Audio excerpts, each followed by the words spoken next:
What's up, y'all? It's B&E Sports Talk coming back to you with our awards show. These are our predictions for the year in the NFL, who got each of the major awards. Yeah, NFL honors. I guess they're calling it 2024, but we all know it's the 2023 season. Let's just get right into it. We'll start off with MVP. Bang. It's Lamar Jackson. We don't really need to go too deep into this. It's clear as day. It was either Lamar, CMC, or Purdy, and CMC and Purdy cancel each other out, essentially. Lamar separated himself that game. Yeah, when 56 they won, points on the Dolphins. And I want our loyal people to remember. Please remember, this is from August 10th, before the season started. Should have put a season long on it. Lamar, Yeah, should have put a MVP. season long bet. It's all right. I just trusted my gut. But I wanted the people to hit it. The people that listen hit it. I hope so. Yeah, I mean, here's his MVP stats. 3,600 passing yards, 24 passing touchdowns, 7 interceptions with a 67 completion percentage, and 821 rushing yards with 5 touchdowns. And his team has 3 losses, and they have the first-round bye. That boy's a dog. That's all you need to know, really. I mean, I'm really happy he's getting it because he's actually the most valuable player to his team in the NFL right now. Yeah, I mean, It's the meaning of the award. If it was Huntley in the game, They would win like 4 games, yeah, if that. yeah. I mean, they wouldn't be anywhere near what they are. No, he is a fully deserving of the MVP that he's about to get in a few weeks. Yes, I'm excited for him. he's not a product of the system. He makes his system. Pretty much. All right, let's move on to Offensive Player of the Year. This is going to be some scrutiny. Tyreek versus CMC. 112 catches, 1,700 yards, and 12 touchdowns for Tyreek going into the last week. CMC is not playing this week. He has 1,459 rushing yards, 14 touchdowns on 5.4 yards a carry, and then another 564 yards receiving on 67 catches and 7 touchdowns through the air. Dude, like, it's so sad that Tyreek had this season and he's not even going to get Offensive Player of the Year. I know. Because, like, it's clear as day that CMC deserves CMC that. is going to take it. It's CMC's CMC's he gonna be got second the in 2,000 MVP. yard season again. Yeah, CMC's going to be second MVP. Yeah. And that was another thing everybody was laughing at way back in August, was when we were talking about CMC getting 2,000 yards, and everybody's like, oh, no. But check him out. Look at the boy. He's hard, dude. He's going. He's going to win Offensive Player of the Year. Tyreek had just an unbelievable season, but he just couldn't hold up, as the season came to a close. The Dolphins as a whole couldn't hold up the way the 49ers did. That's kind of what it came down to. But Yeah. CMC is the one leading the 49ers. For sure. And all I want to say is next year, this will be Tyreek's. 100%. He's going to get 2,000 whatever yards. He's going to break the record. I hope so. And then he's going to sail off into the sunset. That's it. Early retirement. We already said he's done. 32. That'd be Done. pretty cool. All right. Defensive Player of the Year. This one I kind of want to go a little bit more in depth into because it's pretty interesting. It's Myles Garrett, Micah Parsons, and TJ Watt in that order of odds. Remind me to send the graphic to you that I had the other day. Because that was a good graphic. Yeah, You remember the mystery graphic? with their faces blurred out. Yeah. So to go over that, you can post. I guess this will probably be updated. This is a week after that graphic was made. Garrett has 42 total tackles with 14 sacks and 4 forced fumbles. TJ Watt has 60 total tackles, 17 sacks, and 4 forced fumbles, and 1 pick. And Micah Parsons has 59 total tackles, 13 sacks, and 1 forced fumble. Obviously, Watt has the best stats, but Myles Garrett is a pretty far favorite right now, and I'm fully in agreement with it. I agree with him. It's just so hard not to give it to TJ. But TJ's in third behind Micah. I know. And if you want to play it off of who is truly the most valuable to that defense, it's Myles Garrett. It's Myles Garrett. Yeah, dude, and that's why I fully agree with him, and not to the defense, to the team. I mean, the Browns. They wouldn't be them without Myles Garrett. Yeah, I have multiple Browns on this video that we're going to get into in a minute, but he is the top of the list of those Browns. He's the reason that they're here, And, I mean, they've had 4 quarterbacks this year. Yeah. Their defense is the only reason that they've won games. Dude, when Deshaun Watson was playing, they looked a hell of a lot worse than they look right now on offense back then. And Yeah. Myles Garrett was pulling that shit down, winning games. Literally winning games by himself. Straight up. Sack fumbles with like a minute left in the game. Big time plays. He is fully deserving of Defensive Player of the Year. I think he should be top 5 in the MVP category too. Top Probably. 4. Really, real shit. Like, he is that good. But again, TJ Watt has 17 sacks, and he's going to be 3rd in Defensive Player of the Year. That blows. That's pretty wild to think about. It's just a product of the Steelers stinking and everybody else around him stinking. Yep, that's what it is. Garrett is he's on a playoff team. Not only that, but he led them to the playoffs. It's good that stats don't do everything. I'm so happy that they aren't, because we live in such a stat-driven world. It's great for the game that they're recognizing someone that's 2, Lamar and him. Those are the 2 most valuable people on each side of the ball. Yeah. Very well deserving of these awards they're about to get. We should put a parlay on this, though. Of all these awards? Yeah, that's a great idea. All right. That'd be pretty sick. Here's where some real juice comes in, too. Offensive Rookie of the Year. CJ Stroud is minus 900 favorite right now. That's insane. Puka. Yeah, what you say? Yeah. Puka. I think if Puka gets to 29 yards on Sunday, how can they not give it to him? It's been a record that's been standing around for the last 29 years or whatever it is. I think it's been like 60 years. And yeah. Like, dude, it's a guy that it's like from the 60s, the record. And I've never heard of the guy before. I'm sure I sound like a dumbass by saying that. I'm sure he's really hard. Everyone, all the old heads know him. But I've never heard of the guy who holds the record. No, no clue. And people never heard of Puka Nacua before he came up either. So, it's fitting. He's going to break the record. I just, with CJ missing 2 games, I just feel like you can't give it to him. I agree. Puka's going to go out here and break a 60-something-year-old record, and you're going to give it to the quarterback who, yes, he's if leading he makes the the team. playoffs, though, that's his argument. He has to make the playoffs for him to win this, I think. If he doesn't make the playoffs, then I don't think he has a chance. I think the odds will drop like dramatically, and then Puka will all of a sudden become the favorite. Yeah. Rams are in the playoffs because of Puka. Pretty much, dude. Like, with no Cooper Kupp for the first 4 weeks of the season, no one knew what they were going to do. Yeah. Puka stepped up big time. Matthew Stafford stepped up big time. I'm not going to say they're in the playoffs because of Puka. Matthew Stafford he had one hell of a season. He just knows how to win. Matty Ice 2.0. Yeah, Puka has all 3 of our votes in this room. I think, what are the odds on him actually winning? I didn't write that down. Plus, like 2 something? I think that's what it was. How can you have a guy that's plus 2 something and then the favorite's minus 900? Like, give Puka, because they know. Yeah, they know how stuff is going to jump. They know there's a chance. So they got to keep it low. But yeah, again, if CJ Stroud played these 2 games that he missed, I think I would be behind giving it to him. Definitely, because the quarterback's more valuable than a wide receiver. And we're talking about the Texans here. Yeah. Like, to do this in one season, it's really damn impressive. Yeah, that's something nobody's done for the last 5 years, 6 years, 7 years. Like, Deshaun Watson brought him to playoffs, once? 2 times? Once, I think. Yeah, and they lost the game, right? Yeah. Yeah, so they have a very bright future in CJ Stroud. But yeah, I think Puka deserves it.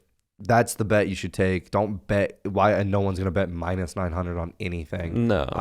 But bet if on you do Puka. that, you're taking a fat. Just bet on Puka. Yeah. Go for the plus money. Yeah. Defensive Rookie of the Year. This one's kind of boring. Jalen Carter's been the favorite since week 2. He's still the favorite by a good margin.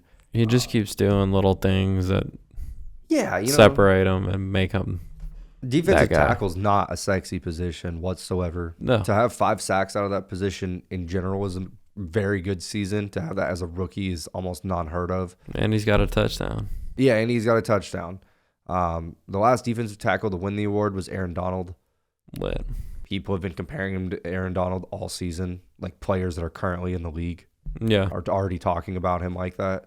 I think that's just, this is going to be the first award in his trophy case. Like, I think he's going to end up being the next legendary defensive tackle that we get to see in our lifetime. He should be. By the way he's played. Yeah.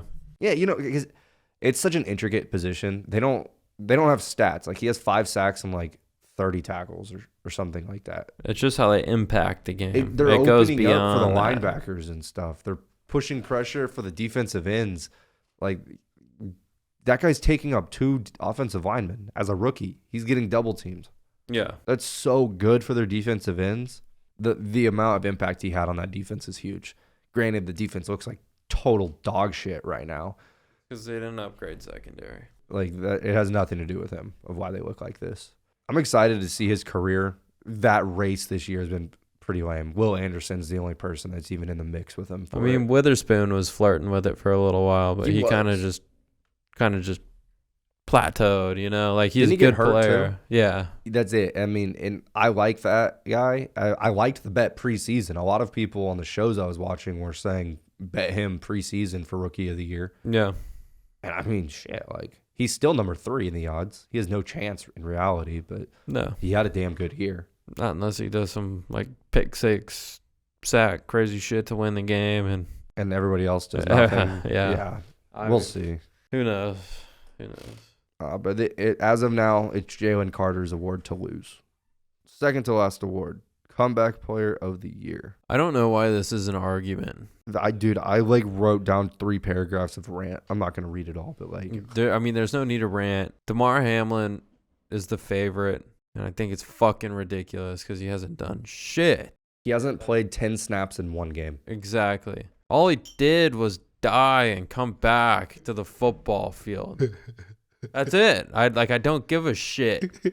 You know, you can die and come back to the football field, but if you're not playing football competitively like you should be, that's not coming back. That's my whole point. I think it's disrespectful to the league. It's disrespectful to the award. It's disrespectful to Joe Flacco. It's disrespectful to Damar Hamlin to give him that award this year. Let the motherfucker come back next year. Let him play. Like, let him go. Like, you know, get back into it all the way into the defense and play a full season. Yeah, like maybe next year, like if he came out and decided he wanted to be a starter. Like if he gets 60, 70 tackles, boom, right there. Comeback player of the year. The second it happens, and guess what? Everyone's going to be so happy. They're all going to be like, he deserves it. Like, and they'll be happy for him. But if he gets it this year, everyone's going to be like, dude, what the hell? It's undeserving of the reward. It's not. It's a lose-lose situation if they give it to that guy. I agree. No one's going to actually be happy except for maybe some Bills fans. I don't think it's an argument except for between Joe Flacco and Matthew Stafford. And I don't even think Joe Flacco deserves it as much as Matthew Stafford deserves it. I disagree. If Matthew Stafford did not exist, then Joe Flacco all the way. But Matthew Stafford's coming back off of not playing 12 games last year, stepping into a team that there were no expectations for. They had no clue if they were going to be good. No Cooper Kupp. The defense was a fat ass question mark. Granted, they played good. You're right, but about he's all these taken things, them.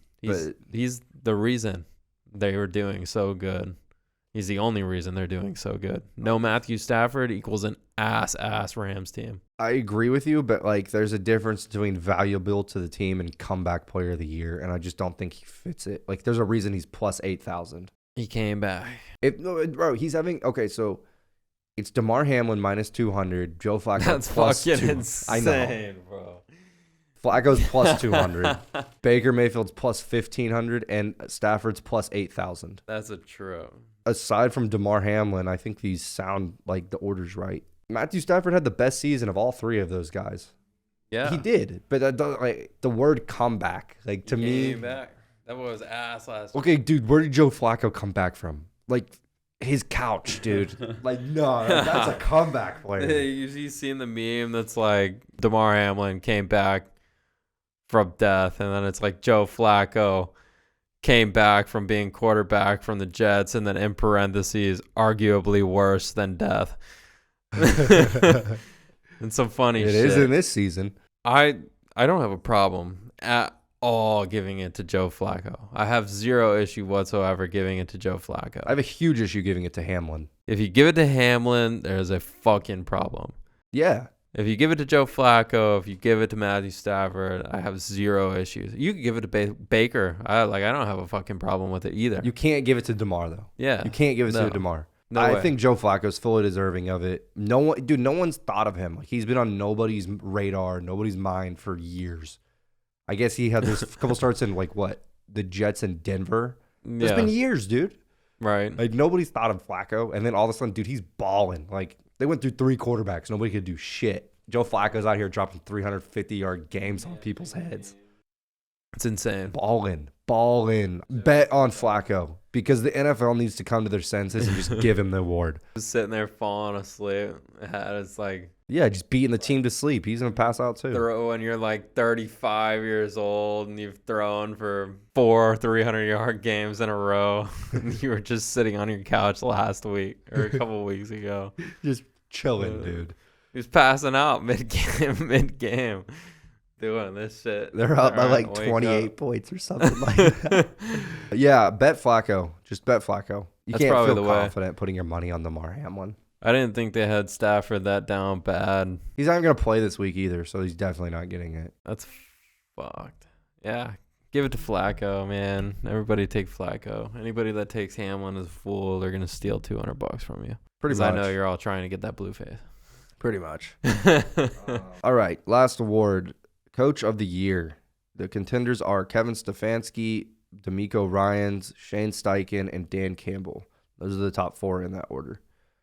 Dan Campbell's pretty much on the way outside of those guys. He's plus He got it 1,900. last year, right? Yeah, so I know he really has no shot, but I feel like I had to include him in this just to say, like, For sure. he's a damn good coach, and he deserves to be in the conversation. You know, they got their divisional win first time in 30 years. Ryans and Steichen, though, they're both huge surprises coming out the AFC South with the Colts and Texans, taking 2 teams we both thought were going to be in the gutter. Everybody thought was going to be in the gutter this year. They're playing each other for the playoffs this week. Yeah.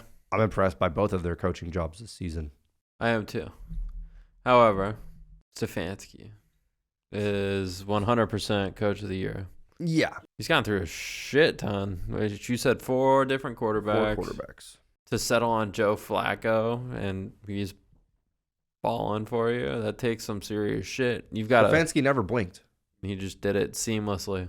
Yeah, and Amari Cooper missed time this year. He played injured all season. Yeah, and then bounced off for 260. Nick Chubb ripped his entire knee early in the year.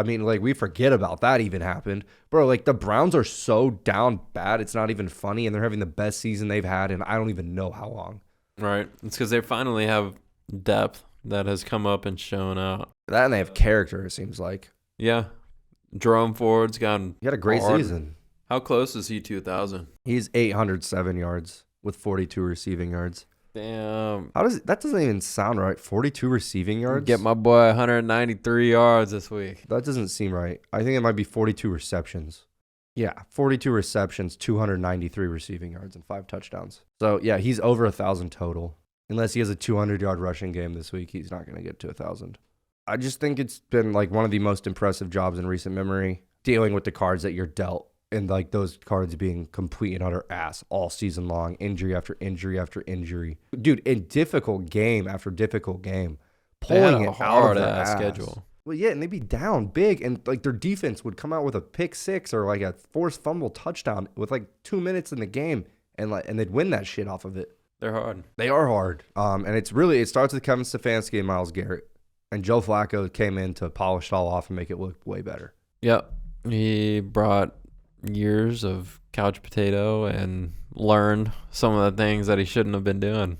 Yeah. So I got 3 Browns on this list, and I think we're in agreement on all 3 of those guys. They're all 3 the favorites. Actually, Flacco's not, which is bullshit. He's a favorite in all of our hearts. I think this is going to be a pretty accurate awards season. I hope Puka brings it home, but I think It makes me tired. Y'all can see I'm yawning. Yeah. Damar Hamlin is a boring pick. It's a waste of breath to call that man's name for comeback player of the year when you're watching Joe Flacco on Sunday. Damar Hamlin, you don't even see him on the field. He's just sitting on the bench somewhere. Right. Can't give him that award. No. Okay. Anyways, guys, try a parlay with these. Yeah. If you don't want to do the Puka, swap, do 2. Put one with Puka and put one with CJ Stroud. But other than that, I really think that all of these ones that we just said should hit. Everything else is straightforward, yeah. It might not be huge money because a lot of these guys are really heavy favorites right now. But yeah, you should make a little something on a parlay with these. For sure. All right, guys. Take it easy. Enjoy your week 18. And we're going to be back with some wild card weekend stuff and some NBA as that season keeps getting rolling. Don't forget to hit the subscribe button on our YouTube and Instagram and Spotify. We need 50 subscribers so we can go live to y'all and give you all this cool shit mid-game. Mid-game conversations. That's what we want. Hell yeah. That's where we're really going to turn up. We can chat live in the chat. Make a bunch of bets and go over fantasy strategies and everything. Mid-game, mid-season. That's what we, when we started this, that's what we wanted to do. So please help us get there and we can continue making it better and grow with y'all. For sure. Thank you. Peace.